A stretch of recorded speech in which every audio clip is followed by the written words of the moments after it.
waan xishoonayay naayaa anoo gabar ah nimanka ii bareera inay dilaan risqan aniga ka cunaya maxay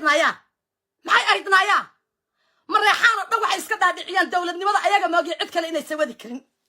annagaa wadaniyiin ah annagaa dowlad ah annagaa kan ah saxiixa ku jiid haa dhaca ku jiid hooyadiin yaa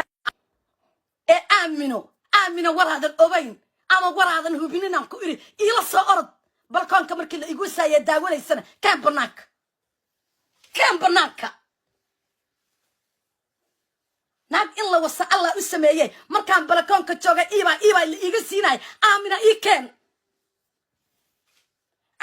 waxaan kuu sheegaya wiilashayo annaga ku soo dhow markay soo dhawaynay manaagahoodiyaan ah naaya markay soo dhawaynay manaagahoodiyaan ah manaagtoodiyaan ah labada nin maxaa say ii soo dhawayn karaan ma ikaarikaynaya naaya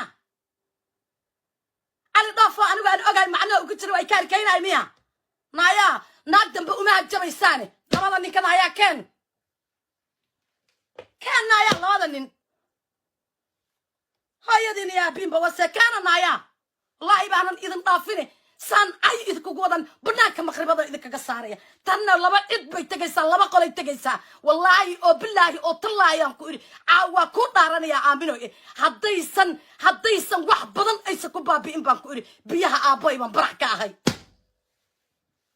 داد مدن تكوني تطلعين أو أديك عاد سما يستين حتى لو هذا الشيء دولة درنا ناد أذكرتان أمانينا أذكرتان لما أركو ولو هذا السبب يعلن كالصوماليات waliba iska daayo kuwii keenay aan ka soo jeedanaya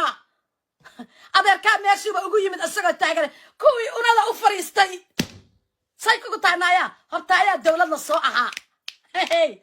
laakiin tagag aan la saxiixan jirinine sidii siyaad bana darbiyada ka boodinine tagaga saxiixanine naaya banaanka u soo bax macdal baa kugu taale